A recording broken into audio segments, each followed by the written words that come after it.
Hello, everyone. My name is Darian Ellis, here with the Houston 100, powered by the Minority Report.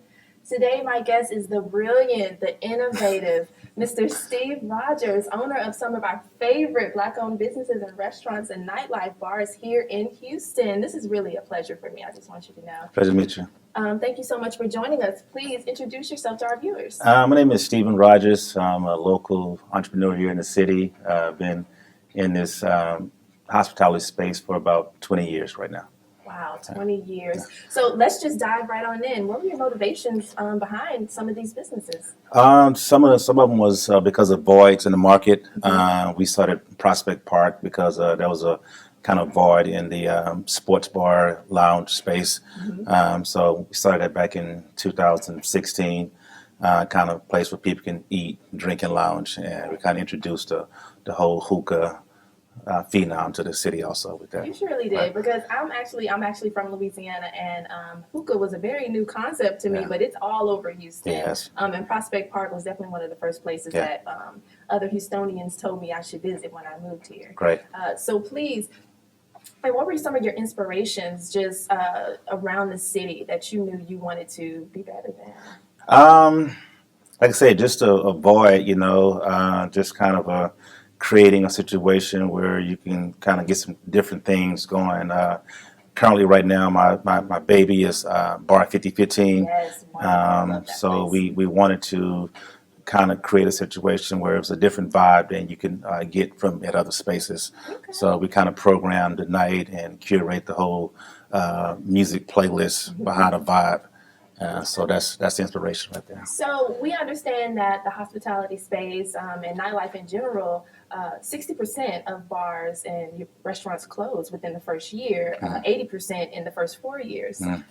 What's the secret to your success? How are you doing this? That's a easy one. I was a promoter Uh-huh. for 15, 20 years, so I had a database to kind of tap into, kind of influence them to kind of come where I'm at. So I think we got an advantage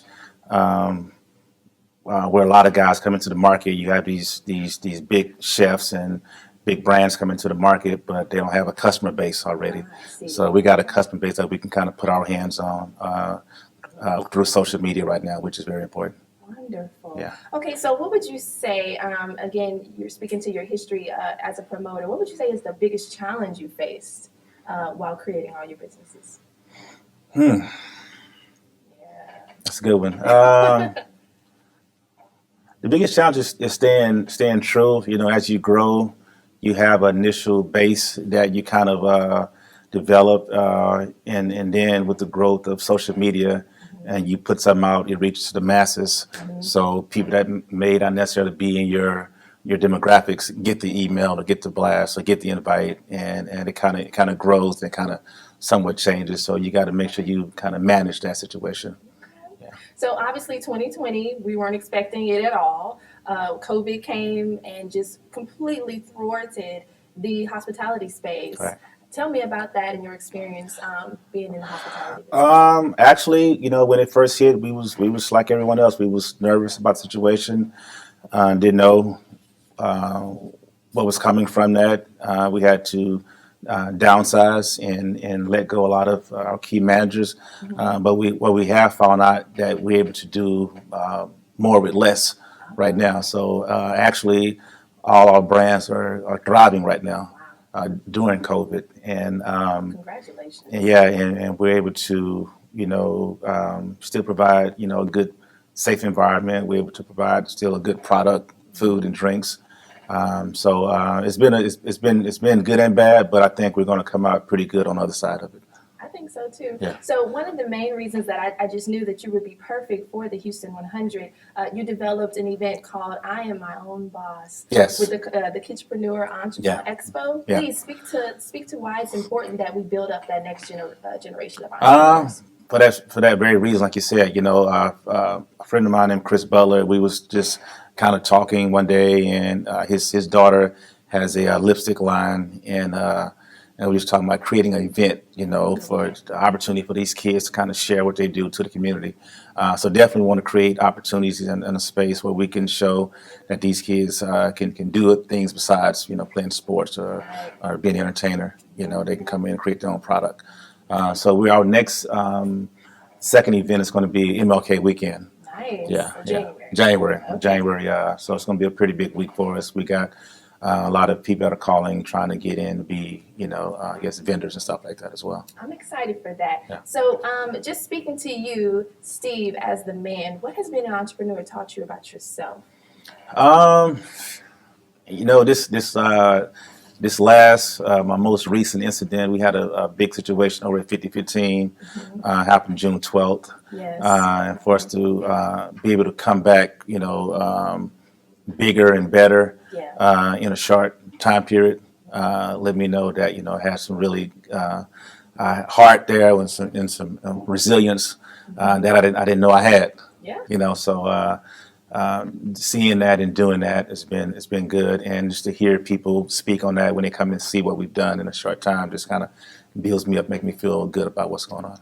You should feel good. Yeah. So, aside from the financial profits, what would you say is the most rewarding aspect of your businesses? Honestly, the financial side is not crucial.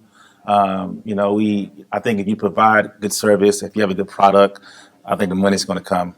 True. We don't talk about money in our managers meeting. We talk about, customer service. We talk about what we can do to alter, improve what we currently got going on. So that's what I like to focus on is how are we doing with the customers? How are we providing a good environment? How are we creating this vibe that we keep talking about? We're doing, and I think if we do those things, I think the money will take care of itself. So I know you have a lot of followers out there, a lot of young budding entrepreneurs who look up to you and your businesses as this great success. What would you let them know?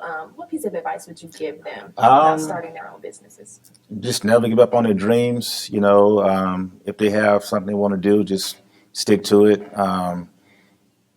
Write it down. If you Why have is that a important? if you have a goal, if you can see it, it's reality. If you're just talking about it, just kind of a dream.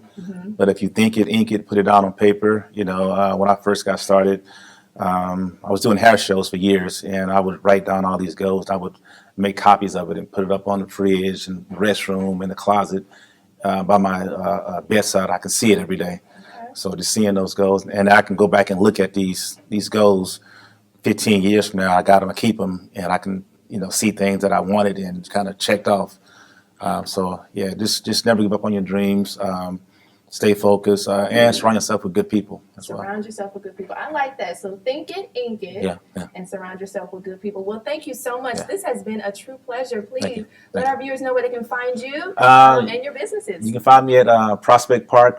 We have two locations, one on Fountain View in Richmond, and our second location is on 249 and 1960, and at Bar 5015 Alameda in the heart of Third Ward, Houston. Oh, I love Bar 5015. It's a great environment. Again, thank you so much Thank for you. joining us today. My name is Darian Ellis, and I'm here with the Houston 100, powered by the Minority Report. Stay tuned with us.